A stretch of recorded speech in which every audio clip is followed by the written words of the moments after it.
dalam suatu perusahaan.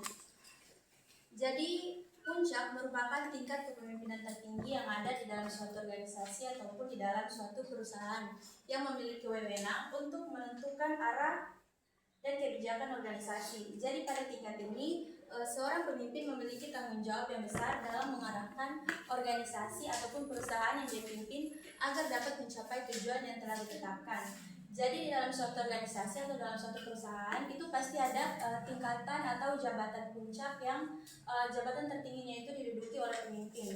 Nah, seorang pemimpin ketika menduduki jabatan itu dia harus bisa untuk bertanggung jawab, dia harus bisa untuk memegang wewenang agar organisasi atau perusahaan yang dia pimpin itu dapat berjalan dengan baik.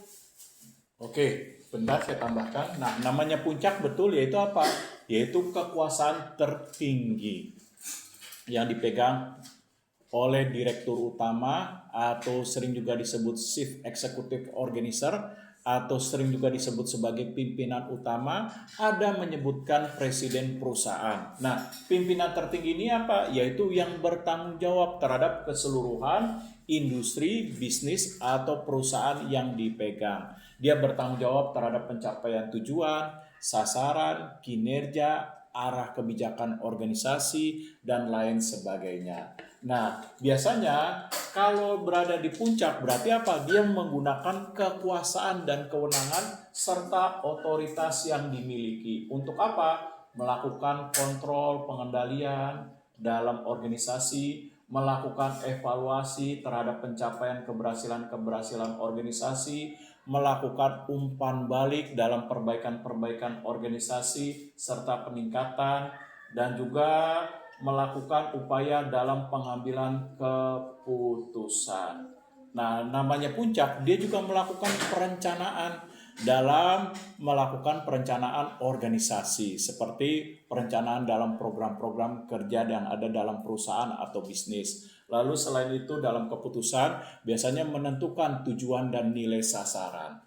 Nah, apa saja peran-perannya? Ini dia tujuan, yaitu bisa menentukan visi dan misi, pencapaian jangka panjang perusahaan, misalnya 5 tahun, pencapaian jangka pendek 1 tahun, pencapaian jangka menengah 3 tahun, lalu menentukan arah organisasi, seperti apa arah yang ingin dicapai, apakah arah yang ingin dicapai ingin melakukan globalisasi, misalnya membuka perusahaan-perusahaan cabang di beberapa negara, nah dan lain sebagainya. Lalu bagaimana menyusun strategi, apa yang perlu dilakukan, seperti misalnya menyusun strategi, bagaimana menentukan sistem, kebijakan, lalu pelaksanaan, implementasi, dan lain sebagainya.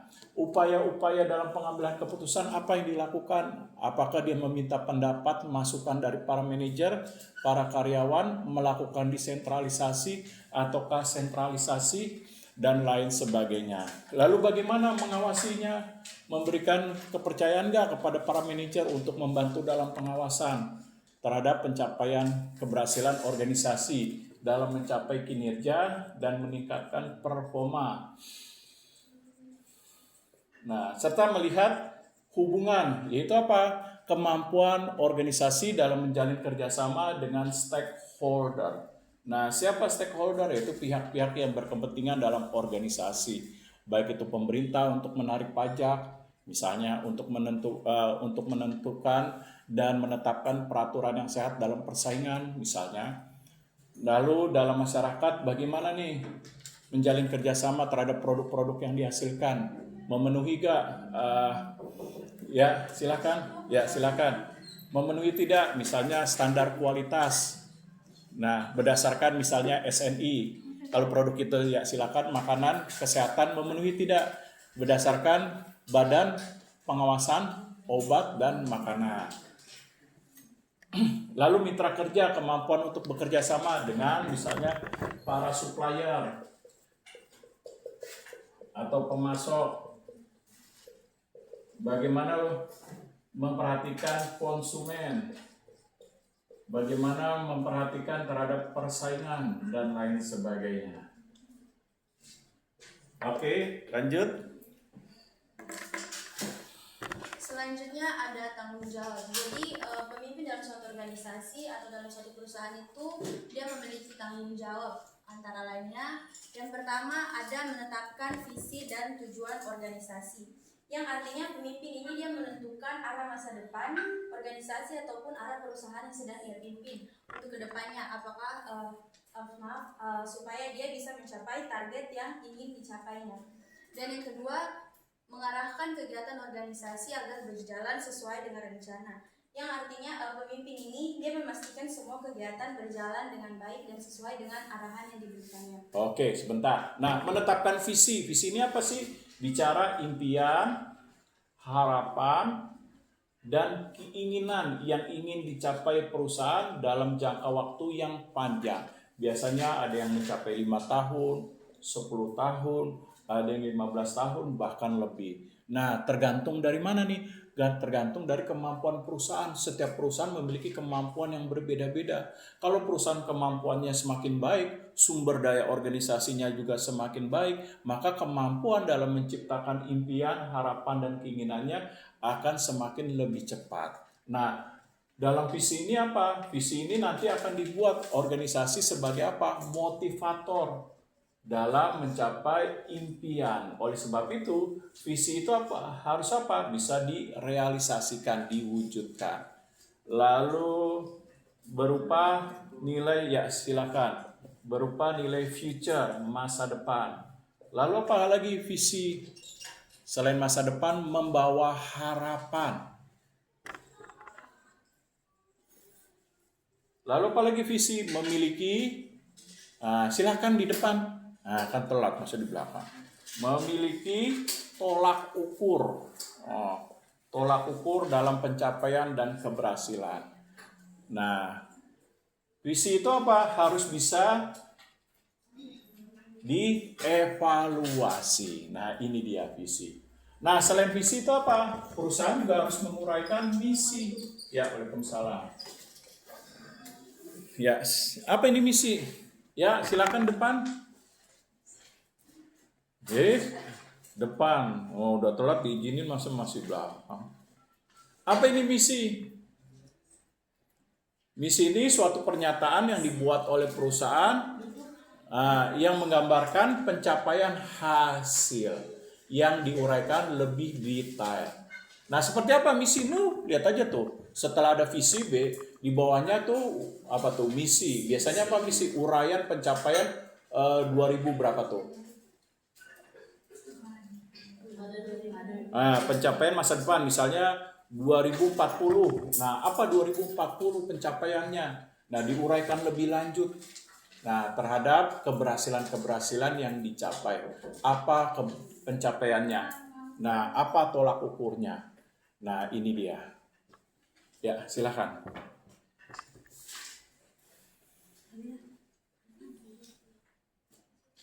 Nah, ada lagi yang mau ditanyakan? Nah, kalau tidak ada, nanti visi dan misi diuraikan.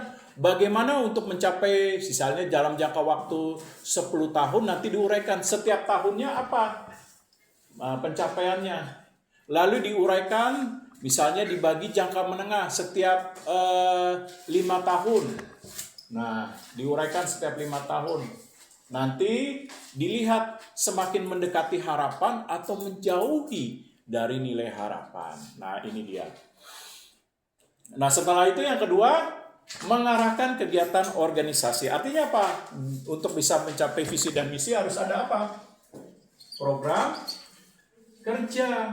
Bagaimana program kerjanya yang disusun, yang dibuat untuk mencapai visi dan misi agar terjadi peningkatan kinerja dan peningkatan nilai apa? Kemampuan dan performa dari organisasi. Untuk apa? Meningkatkan kemampuan daya saing dan keunggulan dalam merumuskan strategi. Nah, ini dia. Oke, lanjut.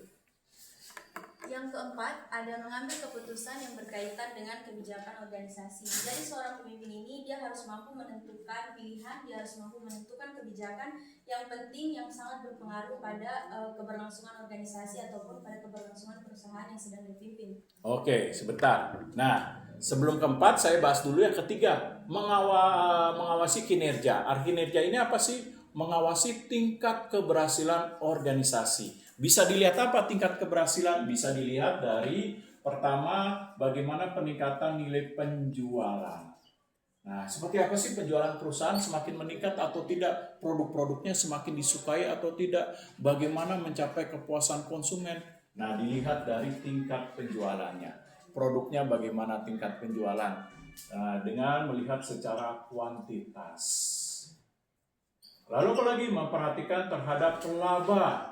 Bagaimana laba perusahaan semakin meningkat atau tidak, semakin berkurang atau tidak. Nah, kita bisa lihat dari kinerjanya. Lalu apalagi kemampuan bersaing misalnya. Dengan apa? Melihat dari strateginya, bagaimana keberhasilan strateginya, seperti melakukan inovasi, apalagi melakukan pengembangan produk. Lalu apalagi melihat kemampuan dalam membuka bisnis baru, misalnya membuka bisnis baru dan lain sebagainya. Nah, lalu yang keempat selanjutnya mengambil keputusan yang berkaitan, ya. Artinya apa? Menetapkan hal-hal yang penting terhadap pencapaian strategi. Nah, apa hal-hal yang penting? Menentukan misalnya sistem. Nah, bagaimana sistemnya yang berlaku? Bagaimana ketentuan? Nah, bagaimana mengambil keputusan mengenai SOP-nya. Nah, lalu menentukan bagaimana implementasi dan lain sebagainya. Oke, lanjut. Ya, dan yang kelima, menjaga keberlangsungan organisasi dalam jangka panjang. Yang artinya pemimpin harus memastikan organisasi ataupun perusahaan yang dia pimpin itu tetap berjalan dan berkembang dan tidak kandas di masa depan nanti. Yang artinya dia tidak hanya berpikir bahwa perusahaannya dia tidak hanya berpikir bahwa sekarang perusahaannya ini sudah berkembang dengan baik, tetapi dia harus berpikir dalam jangka panjang. Dalam waktu 5 atau 10 tahun ke depan, apakah perusahaannya akan tetap berjalan ataupun tidak. Oke, menjaga keberlangsungan organisasi dalam jangka waktu panjang, yaitu apa? Secara berkelanjutan, bagaimana organisasi meningkatkan pencapaian keunggulan dan keberhasilannya terhadap sasaran dan pencapaian jangka panjangnya. Misalnya seperti Honda. Bagaimana nih Honda supaya tetap produknya disukai oleh konsumen? Bagaimana Honda penjualannya tetap meningkat, menjadi pemimpin pasar, mengalahkan Yamaha, mengalahkan Suzuki, mengalahkan produk-produk industri otomotif yang lain. Berarti dalam jangka panjang tersebut, agar Honda menjadi pemimpin pasar, menguasai industri otomotif terhadap penjualan dan keuntungan atau laba, apa yang perlu dilakukan Honda nih dalam jangka waktu yang panjang terhadap tata kelolanya? Nah, apa yang dilakukan? Antara lain pertama inovasi. Nah, yang kedua apa? Meningkatkan nilai pelayanan. Yang ketiga apa nih? Suku cadangnya tersedia, mudah dijangkau oleh konsumen dimanapun berada. Lalu apalagi yang keempat? Showroomnya tersebar luas di berbagai wilayah yang ada di Indonesia. Nah, lalu apalagi service centernya tersedia lengkap, memadai. Nah, ini yang dilakukan untuk jangka panjang misalnya dalam keberhasilan untuk meningkatkan nilai keunggulan dalam strategi dengan memperhatikan apa tadi? Tata kelola. Oke, lanjut. Baik, selanjutnya ada karakteristik kepemimpinan. Yang pertama itu memiliki kemampuan berpikir strategis, yang artinya pemimpin ini dia harus mampu melihat peluang dan merencanakan langkah besar untuk masa depan dalam organisasi ataupun dalam perusahaan yang sedang dia pimpin. Oke, sebentar. Berpikir strategis itu apa? Melihat peluang, kesempatan, lalu memprediksikan keuntungan, memprediksikan perkiraan terhadap peningkatan penjualan, lalu berpikir strategis itu mengambil langkah-langkah taktis untuk memenangkan persaingan seperti misalnya melakukan inovasi, pengembangan produk, lalu peningkatan pelayanan, pemanfaatan digital marketing dan lain sebagainya.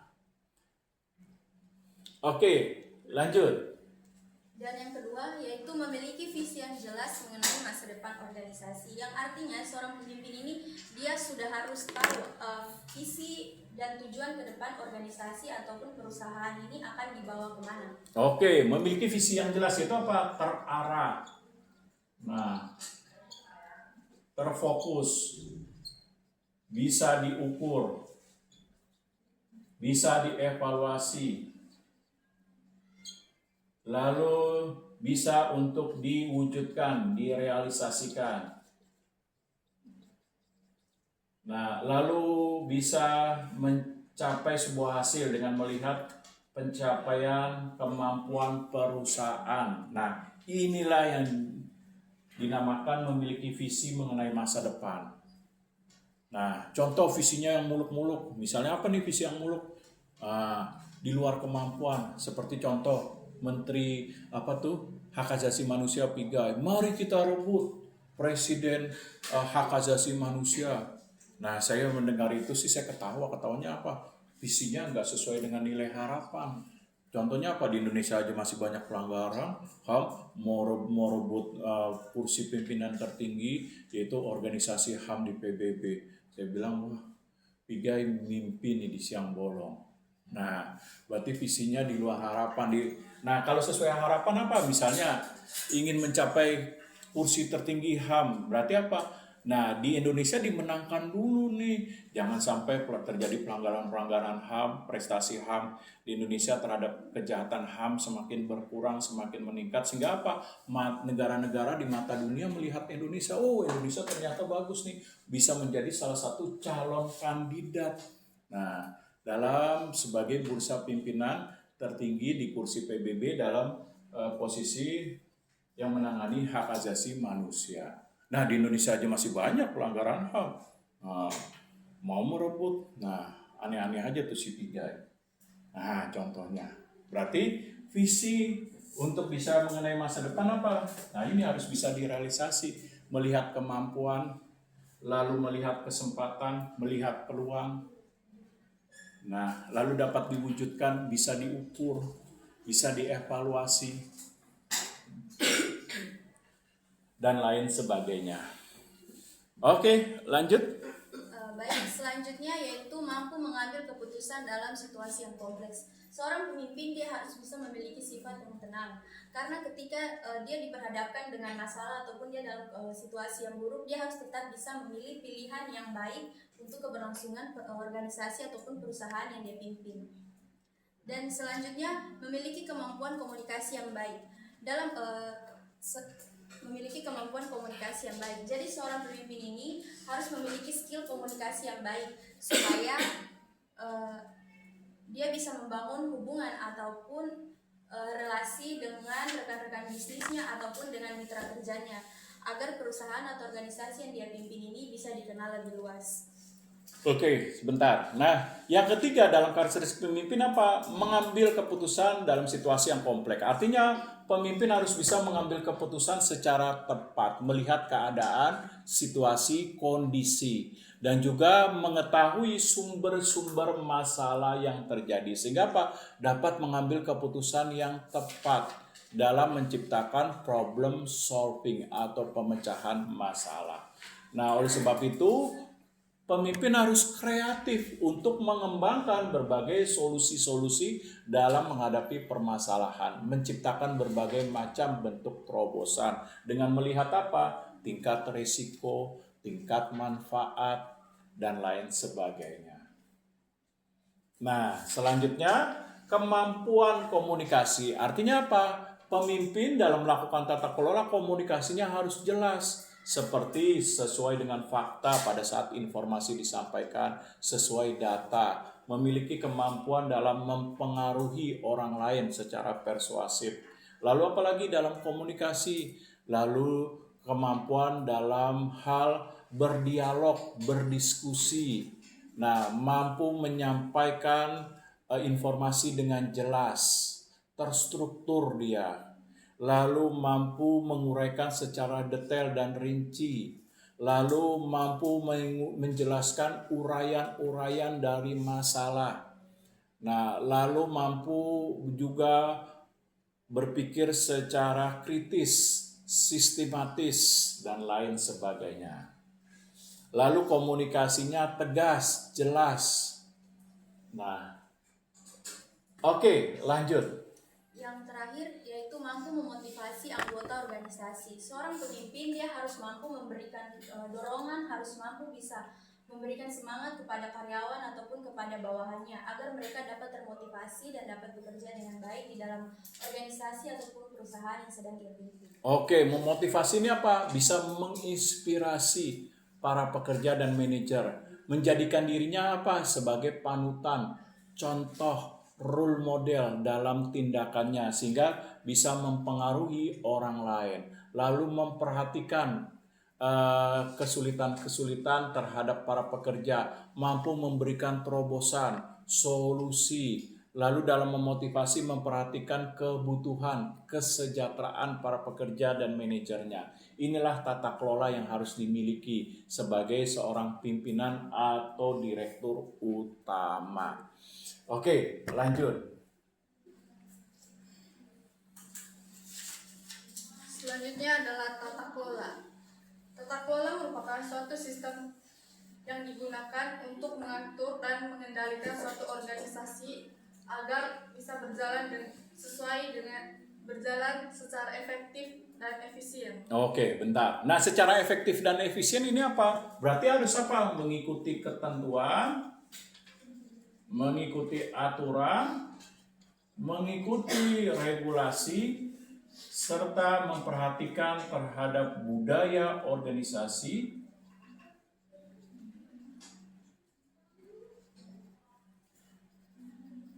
dan memperhatikan sistem dan kebijakan yang berlaku dalam organisasi.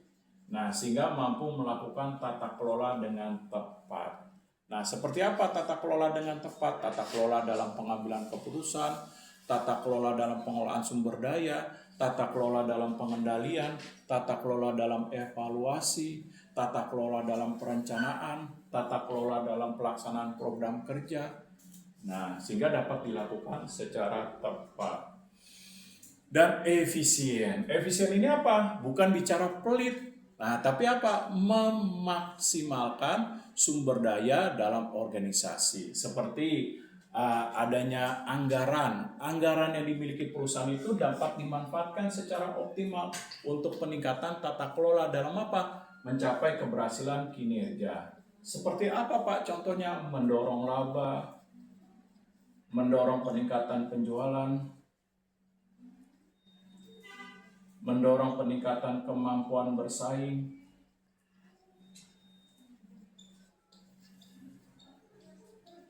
mendorong peningkatan penciptaan keunggulan, dan lain sebagainya. Oke, lanjut. Adapun prinsip dalam tata kelola yang pertama transparansi, yaitu keterbukaan dalam menyampaikan suatu informasi. Nah, transparansi itu apa? Tidak ada bohong, tidak ada dusta. Kata film itu apa?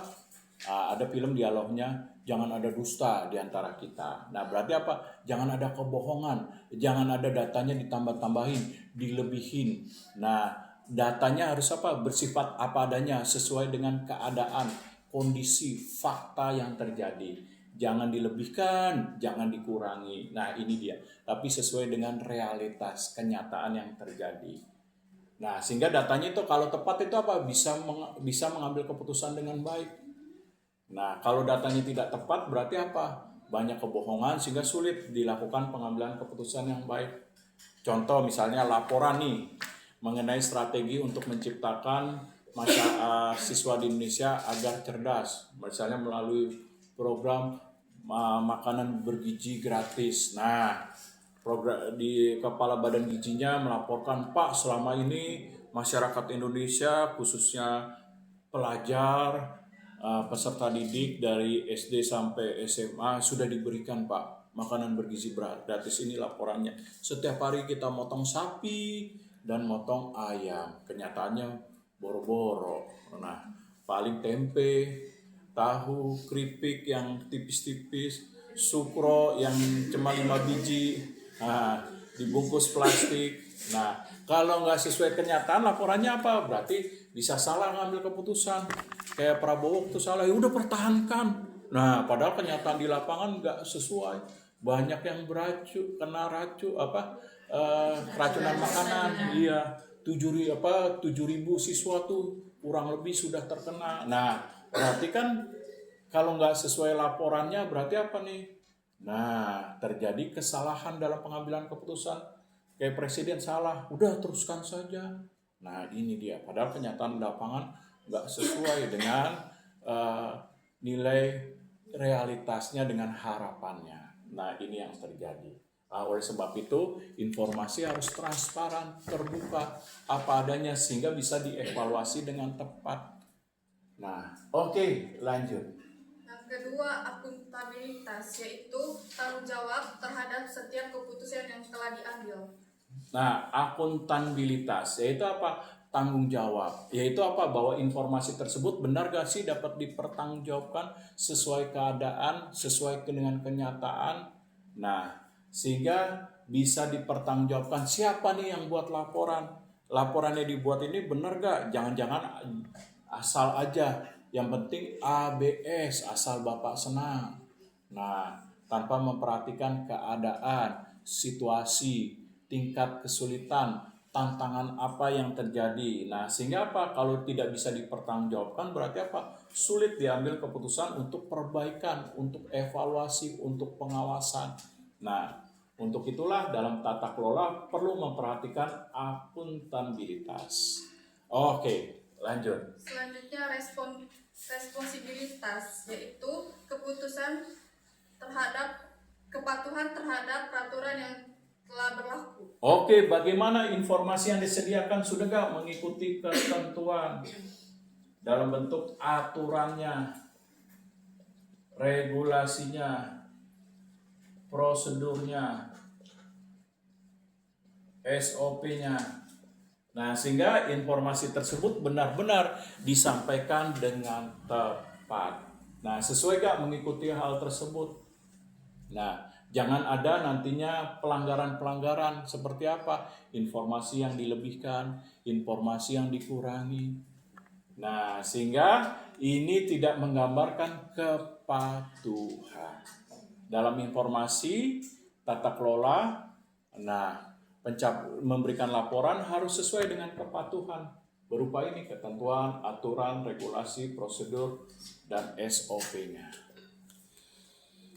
Oke, lanjut. Selanjutnya, independensi, yaitu pengelolaan organisasi secara profesional tanpa mempengaruhi pihak tertentu. Oke, independensi. Jangan ada intervensi dari pihak manapun. Nah, harus bersifat independensi, yaitu kebebasan dalam memberikan laporan. Kebebasan tersebut jangan takut diintimidasi terhadap hal-hal yang negatif, sehingga informasinya bisa dilebihkan, bisa dikurangi. Nah, oleh sebab itu dia harus independensi, yaitu tidak boleh ada pihak-pihak yang mengintimidasi dari setiap tata kelola, misalnya dari laporan-laporan yang dibuat, baik laporan kinerja, misalnya laporan kinerja mengenai keuangan, laba, pengelolaan keuangan, itu harus independensi, tidak boleh ada pengaruh campur tangan, yaitu pihak yang bertanggung jawab saja. Seperti apa? Departemen keuangan saja, jangan dibanting. Nah, kalau bosan kasih saya boleh. Nah, seperti departemen keuangan atau manajer keuangan. Nah, tidak boleh ada intervensi dari pihak manapun, misalnya dari pihak manajemen pemasaran, dari pihak produksi. Nah, manajemen keuangan atau departemen keuangan dia punya tanggung jawab penuh dalam pembuatan laporan kinerja keuangannya. Oke, lanjut. Selanjutnya, keadilannya, itu perilaku yang adil terhadap semua pihak yang berkepentingan.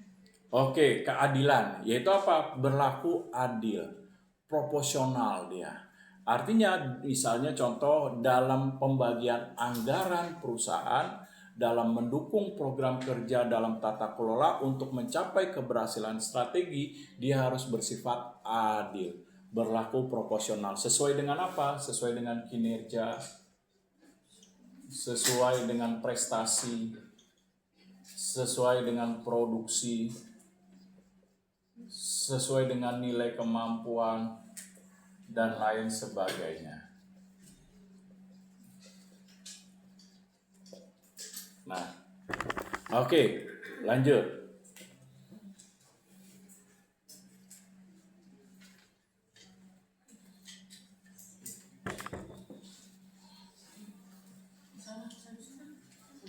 Selanjutnya adalah tujuan. Adapun beberapa tujuan dalam tata kelola. Yang pertama, meningkatkan kinerja organisasi. Oke, artinya apa nih? Kalau kita melakukan pengolahan dengan benar, sesuai dengan pedoman tadi, ada transparansi, ada tanggung jawab, ada independensi, ada keadilan, maka bisa meningkatkan kinerja. Kenapa? Karena perusahaan bisa mengambil keputusan yang tepat dalam memperbaiki tata kelola dan strategi. Nah, sehingga kinerja nanti dapat ditingkatkan sesuai dengan apa? Ketepatan nilai sasaran dalam mengevaluasi setiap keadaan dan situasi. Sehingga apa? Kinerja perusahaan bisa ditingkatkan dalam hal apa, Pak? Baik dalam hal laba misalnya, dalam hal penjualan, dalam hal produksi, dan lain sebagainya. Oke, lanjut. Yang selanjutnya adalah meningkatkan transparansi dalam pengelolaan organisasi. Nah, dalam meningkatkan transparansi. Transparansi itu apa? Keterbukaan. Itu apa? Kejujuran dalam informasi yang disediakan. Sehingga apa? Dapat digunakan sebagai informasi yang tepat untuk apa? Meningkatkan pengelolaan. Seperti apa? Memperbaiki, mengevaluasi, melakukan umpan balik. Sehingga langkah-langkah strategis dalam hal tata kelola dapat ditingkatkan dan meningkatkan apa? Nilai strategi dalam bisnis. Oke, lanjut. Selanjutnya, mengurangi resiko penyalahgunaan wewenang. Nah, mengurangi tingkat resiko seperti apa? Nah, mentang-mentang pimpinan, nah supaya kinerjanya dibilang bagus, terus ya udah buat aja ABS. Asal Bapak senang, laporannya kita bikin aja laporan yang berhasil tanpa ada kegagalan, tanpa ada kesulitan. Seperti apa? Oh, kita buat aja laporan bahwa saya sebagai pimpinan kepala gizi nanti kalau ditanya presiden dalam program ini bilang setiap hari potong ya 1 sapi, setiap hari bilang potong 1 ekor untuk peningkatan gizi kalori bagi pelajar Indonesia. Nah, akhirnya hal ini terjadi. Nah, sehingga tidak ada transparansi. Sehingga apa? Kenyataan dengan harapan tidak sesuai. Nah, sehingga apa? Programnya tidak tepat sasaran. Nah, hanya menguntungkan sebelah pihak. Buktinya apa? Sebelah pihak sampai masyarakat senang tuh. Senang sampai marah. Buktinya apa? Ada yang joget-joget begini tuh, yang badannya gemuk tuh. Nah, masyarakat kan langsung kecewa, marah. Anda yang senang, kita yang keracunan. Nah, ini yang terjadi. Karena kenapa? Laporannya tidak transparan. Nah, kalau tidak transparan apa? Sulit dievaluasi, sulit dikontrol, sulit diperbaiki. Nah, ini yang terjadi. Oke, lanjut. Yang selanjutnya adalah meningkatkan kepercayaan pihak yang berkepentingan. Nah, kalau laporannya benar, jujur, apa adanya, terbuka, dapat dipertanggungjawabkan, sehingga apa? Bisa meningkatkan kepercayaan kepada pihak lain.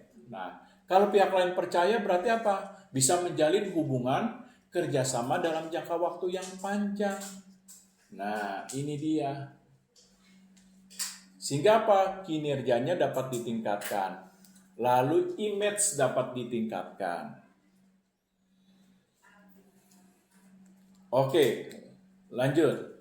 Yang selanjutnya adalah mendukung keberlanjutan organisasi. Adapun manfaat dalam tata kelola, yaitu yang pertama meningkatkan efisiensi dalam pengelolaan organisasi. Yang kedua, meningkatkan reputasi organisasi. Yang ketiga, mengurangi potensi konflik dalam organisasi. Yang keempat, meningkatkan kepercayaan masyarakat terhadap organisasi.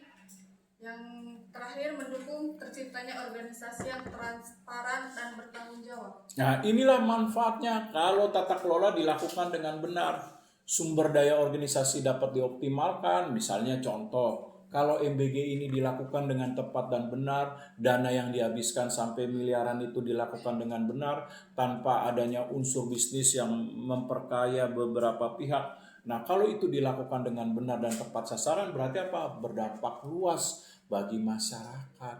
Nah, ini dia. Kalau nggak berdampak luas apa? Masyarakat akan kecewa. Kalau udah kecewa apa? Namanya netizen Indonesia, kritiknya tajam. Nah, setajam silet. Nah, ini dia. Nah, sehingga apa? Sehingga image-nya buruk. Nah, seperti apa? Program MBG, apaan tuh? Mulai masyarakat mengkritisi tajam.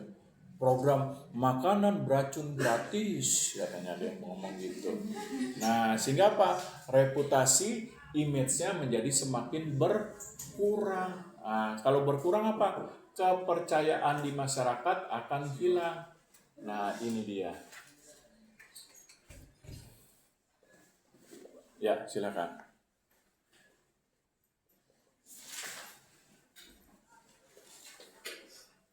Ya, di depan. Nah, silakan tarik kursinya. Sehingga apa? Kalau kepercayaan masyarakat hilang, mau program kerja sebagus apapun, masyarakat akan bilang, "Alah, program kerja apaan lagi nih? Paling juga meningkatkan korupsi." Nah, sehingga hilang bentuk kepercayaan di tengah-tengah masyarakat. Nah, oleh sebab itu, tata kelola harus diperbaiki dengan baik. Nah, untuk apa? Mengurangi konflik, yaitu apa? Tadi perpecahan yang timbul, misalnya contoh program kerja pemerintah, agar tidak terjadi konflik antara masyarakat dengan pemerintah, berarti apa? Pemerintah harus meningkatkan kepercayaan. Nah, di mata masyarakat, programnya dilaksanakan dengan baik. Tidak ada dana-dana yang dihamburkan begitu saja. Semuanya tepat kepada nilai sasaran. Masyarakat menikmati keberhasilan dan manfaatnya. Nah, selanjutnya apa? Meningkatkan kepercayaan. Kepercayaan apa? Berarti program kerjanya harus dilaksanakan dengan tanggung jawab. Kalau memang menyatakan satu hari tiap satu potong sapi, ya laksanakan sesuai dengan apa yang dipertanggungjawabkan dalam laporan. Nah, sehingga apa? Kepercayaan masyarakat semakin meningkat, bukan semakin menurun. Nah, sehingga apa? Masyarakat bisa mendukung setiap program pelaksanaan dari pemerintah dalam apa? Meningkatkan kesejahteraan bagi masyarakatnya. Nah, untuk itu apa? Nih, tata kelola perlu diperbaiki. Nah, lalu apa lagi? Kalau tata kelola dilakukan dengan baik, bisa mendukung terciptanya organisasi yang dapat dipertanggungjawabkan. Artinya organisasi tersebut sudah melaksanakan program kerjanya dengan baik. Nah, dengan adil, dengan tepat sasaran, dengan terbuka. Nah, sehingga bisa dipertanggungjawabkan dalam setiap pelaporannya. Oke, lanjut. Adapun faktor yang mempengaruhi tata kelola. Yang pertama, struktur organisasi. Yang kedua, kepemimpinan dalam organisasi. Yang ketiga, budaya organisasi. Dan yang keempat, sistem pengawasan dan pengendalian. Yang kelima, oke, lanjut dulu. Yang kelima, kepatuhan terhadap peraturan yang berlaku. Oke, struktur ini apa sih?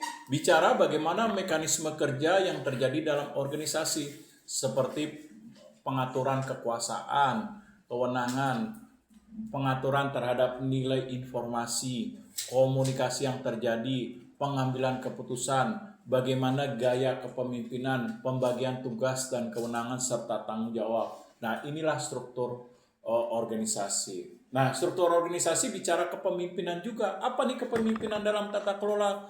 Tadi bagaimana pemimpin dalam menentukan arah, tujuan, kebijakan. Lalu pemimpin menjadi panutan, role model. Nah, pemimpin mampu melakukan upaya dalam pengambilan keputusan, menciptakan problem solving,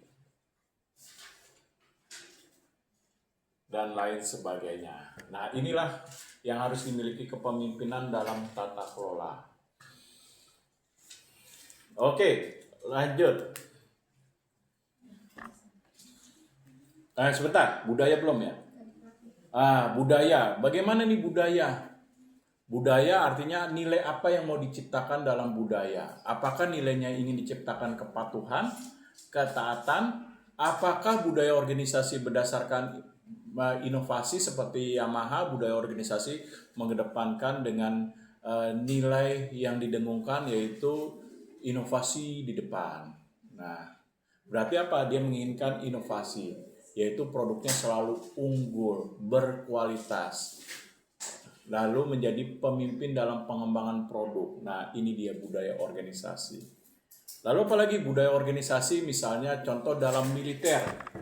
Nah, tata kelola dalam militer. Apa nih budaya organisasinya? Kalau dalam militer, misalnya contohnya. Tadi kan kalau dalam industri kayak Yamaha mengedepankan inovasi. Nah, kalau misalnya dalam militer, apa nih budaya organisasinya? Pertahanan kan. Ya? Pertahanan. Oke, misalnya pertahanan dalam bentuk ketaatan terhadap setiap anggota. Jadi prajurit-prajurit TNI harus patuh dan taat terhadap satu komando pemimpinnya, yaitu apa? Terhadap jenderalnya, jenderal TNI. Baik dalam kesatuan misalnya AL, Angkatan Lautnya, AU-nya, Angkatan Daratnya, atau AD-nya, Angkatan Daratnya. Nah, lalu apa lagi? Namanya TNI apa? Harus dituntut, biarpun banyak yang ngeluh gajinya kecil Pak, jadi TNI dan sebagainya, makanya kita berupaya nyari sabetan Pak. Apa nih? Berarti biarpun kesejahteraannya belum memadai, sehingga banyak polisi TNI cari sabetan di tengah masyarakat. Nah, dengan cara misalnya ngumpet, kalau ada yang melanggar pelanturan baru keluar prit. Nah, selamat siang Bapak melakukan kesalahan berupa ini. Nah, berarti apa? Dituntut kepatuhan dan ketaatan dengan menunjukkan apa? Loyalitas. Nah, lalu apalagi sistem pengawasan. Bagaimana sistem pengawasan dalam tata kelola? Misalnya dalam industri, sistem pengawasannya apa? Apakah bersifat sentralistik, yaitu pimpinan tertinggi yang mengambil pengawasan dan pengendalian? Apakah dalam industri atau bisnis sistem pengawasannya apa?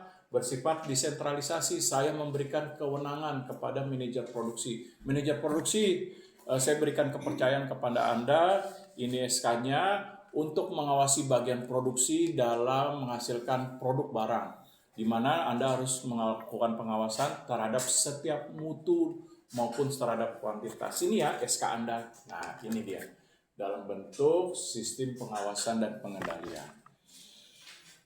Nah, lalu apalagi kepatuhan terhadap peraturan yang berlaku. Seperti apa kepatuhan? Nah, sesuai dengan prosedur, sesuai dengan etika dalam bekerja, sesuai dengan regulasi. Ini dia. Oke, lanjut. Ya, baik. Jadi puncak dan tata kelola ini sangat saling berkaitan dalam suatu organisasi ataupun dalam suatu perusahaan, karena mereka mempunyai peran tentunya masing-masing. Dan puncak memiliki peran penting dalam penerapan tata kelola. Pimpinan pada tingkat puncak bertanggung jawab untuk memastikan bahwa seluruh kegiatan organisasi yang dijalankan sesuai dengan prinsip tata kelola yang baik, dan sebaliknya juga.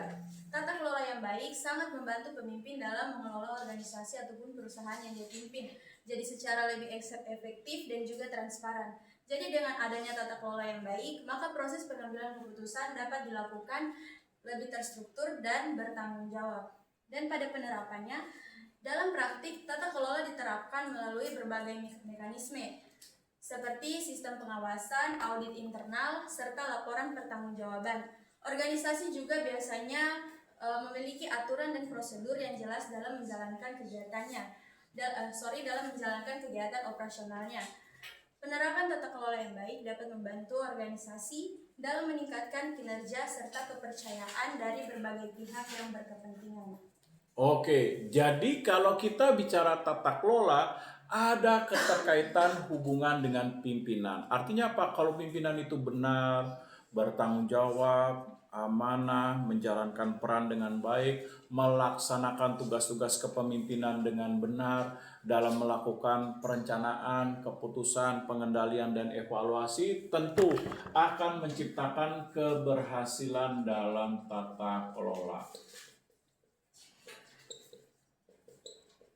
Seperti apa? Seperti kinerja perusahaan menjadi semakin meningkat, kemampuan dalam bisnis menjadi semakin baik, kemampuan dalam meraih laba juga semakin baik, kemampuan dalam meningkatkan penjualan semakin dapat diwujudkan. Nah, ini dia. Oleh sebab itu, pelaksanaan tata kelola juga dipengaruhi juga oleh tadi adalah nilai kepemimpinan. Bagaimana kepemimpinan ini hadir berperan? Jangan sampai pemimpin itu tidak berperan. Seperti apa? Kalau ditanya bagaimana Pak pencapaiannya? Udah ditungguin sama wartawan. Ujung-ujungnya nggak tahu, jangan tanya saya. Nah, udah ditanya bagaimana Pak program kerja Bapak yang dalam tata kelola yang ingin menciptakan misalnya 17 juta lapangan pekerjaan. Ditanya, ditungguin sampai matanya mendelik, sampai mulutnya terbuka. Ditanya, ditungguin jawabannya apa. Ujung-ujungnya dalam hal program kerja ini saya ke sekolah dulu. Nah, berarti apa dalam tata kelola nggak nyambung. Nah, seorang pemimpin harusnya terkonek dengan hal tata kelola dalam hal apa tadi? Program kerjanya, keberhasilannya, sasarannya, pencapaian tujuan, dan lain sebagainya. Nah, kalau ditanya keberhasilan lapangan kerja, ya fokus terhadap keberhasilan tata kelola pencapaian tujuan lapangan kerja. Jangan nyambung kemana-mana. Ditanya, bagaimana Pak keberhasilan Bapak dalam program yang ditetapkan pada saat Bapak berkampanye membuka 17 juta lapangan kerja? Ditanya, udah ditungguin nih semangat masyarakat. Saya juga semangat nontonnya di YouTube. Ya, udah nunggu 15 menit dalam hati, ngabis-ngabisin pulsa aja nih. Udah 15 menit tungguin. Jawabannya dikira ada terobosan menarik. Ujung-ujungnya, saya datang ke sekolah, apaan sih nggak nyambung. Udah saya skip. Saya cari hiburan aja lah, nonton musik. Nah, ini dia yang terjadi. Kalau pimpinan nggak nyambung dalam tata kelola. Nah, sehingga apa? Sehingga tidak bisa mewujudkan keberhasilan dalam organisasinya. Nah, oleh sebab itu, apa yang harus dilihat dalam keberhasilan tata kelola? Penerapannya. Bagaimana penerapannya? Dilihat dalam pelaksanaannya. Nah, sesuai gak dengan impian yang ditetapkan berupa perencanaan terhadap tujuan, sasaran, dan harapan, serta hasil.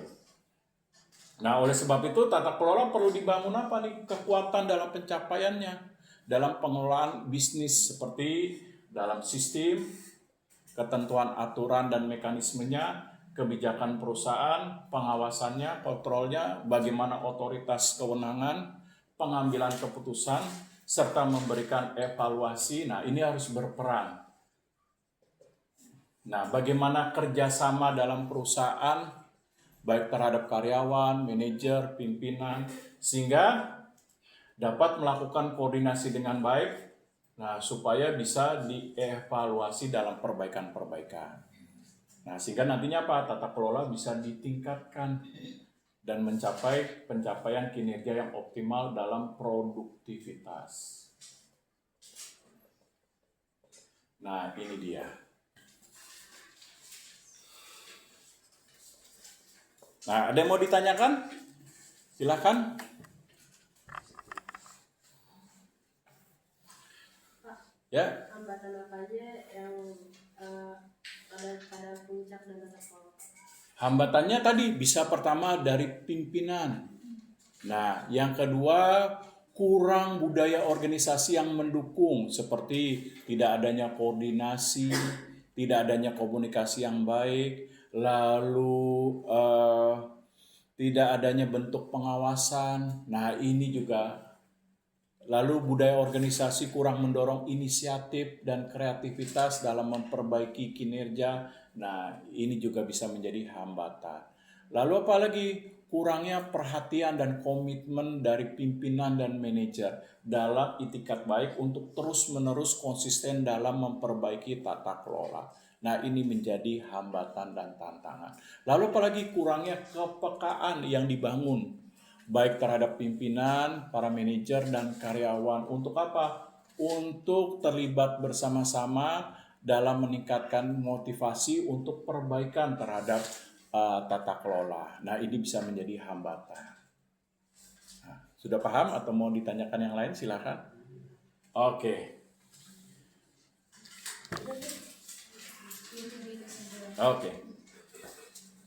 Jadi kesimpulan Tar dulu, sebelum kesimpulan ada yang lupa saya sampaikan. Dalam tata kelola juga harus memperhatikan keterampilan yang dimiliki oleh manajer dan pimpinan. Keterampilan. Nah, keterampilannya itu apa? Keterampilan pertama, keterampilan teknis.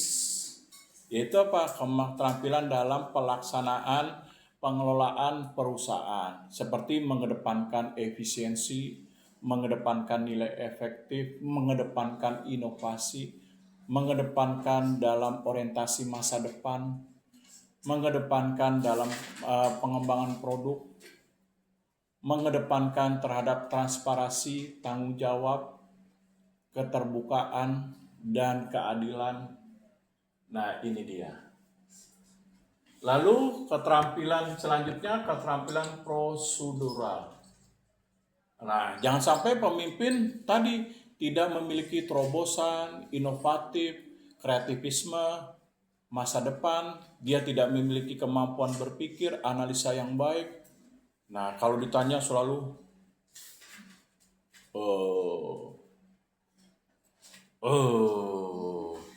saya tungguin tuh di YouTube, saya tonton, melulu. Saya lihat, udah 5 menit nih, ngabisin kuota aja saya kesel aja. Ini apa jawabannya? Udah di buku udah dinonton di YouTube 5 menit, Nah, kan saya penasaran tuh. Nah, ditanya oleh wartawan, keberhasilan Bapak dalam menghadapi Indonesia untuk bonus ledakan penduduk demografi, di mana Indonesia boleh dikatakan mengalami tahun 2045 Indonesia emas. Apa yang dihadapi, Pak? Udah nunggu, saya nonton di YouTube. Udah 5 menit, 10 menit. Saya kesel sendiri dalam hati. Ini kuota saya berjalan terus. Apa nih jawabannya? Pas sudah sampai dia ngomong, jadi program kerja saya pulang dulu ke hotel, mandi. Ilah, dalam hati saya garuk kepala. Apa hubungannya? Akhirnya saya kesel, saya skip aja. Udahlah, skip lah, nonton yang lain. Nah, ini dia. Seorang pemimpin harus punya terobosan, inovatif, pemikiran yang baik, yang solusi, agar ketika terjadi permasalahan dia bisa menciptakan pemecahan. Lalu dia mengedepankan masa depan, lalu berpikir sistematis. Nah, ini dia seorang pemimpin. Nah, ketika pemimpin memiliki hal tersebut secara prosedural, berarti apa? Dia bisa mewujudkan tata kelola dengan baik. Dengan apa? Bekerja sama dengan para manajer dan karyawan yang lain. Nah, selain itu apa? Prosedural dari kemampuan berpikir, analisis, kreatif. Nah, dari nilai pendidikan yang ditempuh, baik dari seminar-seminar misalnya, dari pendidikan formal dan lain sebagainya. Jangan sampai ditanya seorang pemimpin malah menjadi olokan. Kalau ditanya, Bapak sebagai seorang pemimpin di bangsa ini nomor 2 di Republik ini apa buku yang disukai? Oh, buku saya yang disukai adalah Shinchan. Nah, habis itu ditanya buku saya yang disukai ya Doraemon. Saya ketawa aja, masa pimpinan bacanya Shinchan, Doraemon. Gimana mau punya terobosan bacanya Shinchan, Doraemon. Nah, seorang pemimpin harus punya terobosan apa? Bacanya harus berkualitas. Seperti apa? Misalnya bacaan tentang ideologi negara, bacaan tentang sistem negara, bacaan tentang masa depan negara, bacaan tentang nilai politik dunia. Nah itu, masa pemimpin, aduh saya geleng-geleng pala. Ditanya wartawan, saya nonton di YouTube, bacaannya apa Pak? Yang Bapak sukai Shinchan, Doraemon. Nah, rusak dah.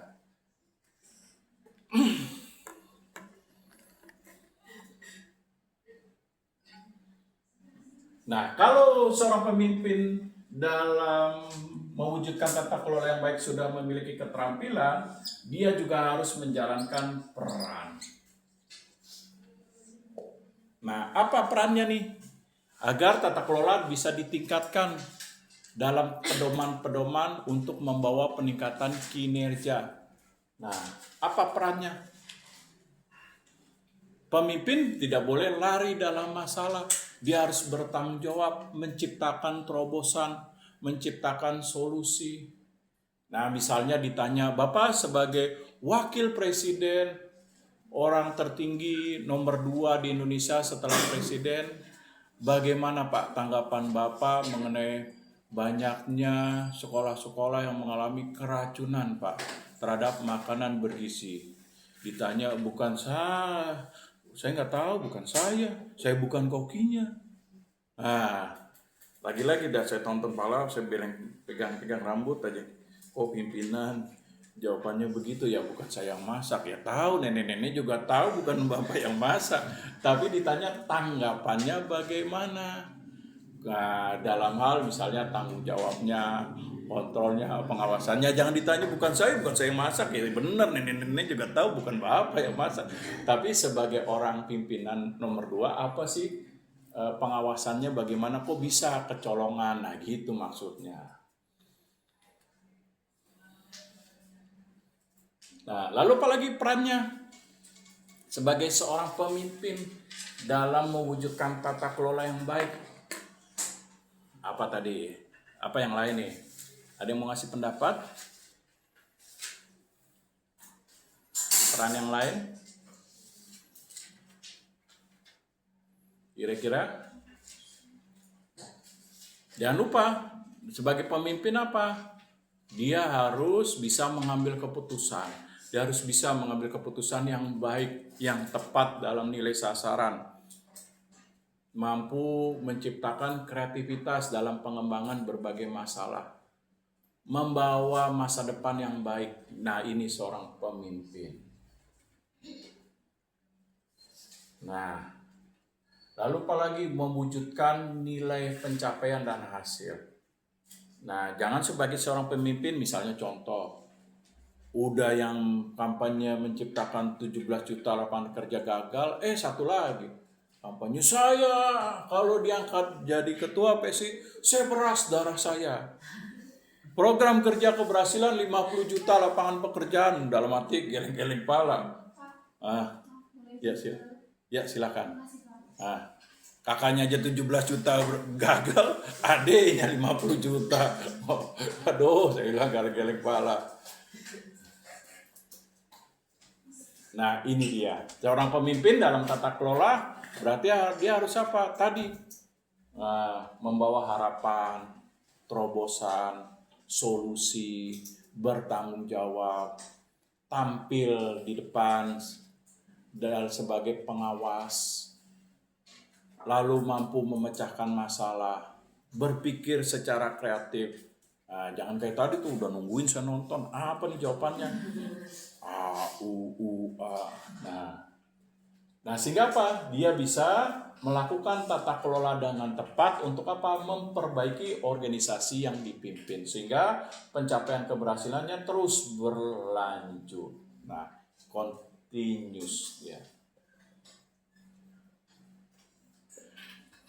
Nah, oke. Nah, coba nih yang telat apa kesimpulannya? 2 poin saja. Waduh, emang digebukin, waduh. Iya, Pak. Nah.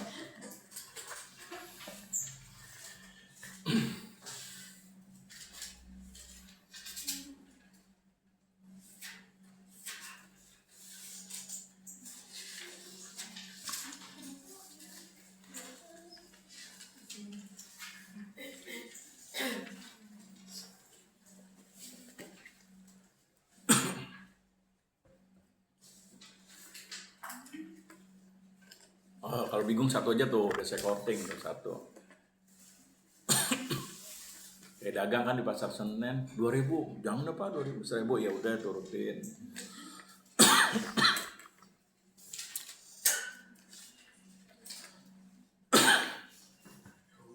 Oh kan udah ditunggu kayak gini nih tadi, udah ditunggu saya antusias apa jawabannya nggak tahu, waduh. Nah coba nih satu kesimpulan. Mendukung terciptanya organisasi atau perusahaan yang berperan dan tanggung jawab dalam tata kelola ataupun keberhasilan organisasi Ya gimana mendukungnya? dalam bekerja.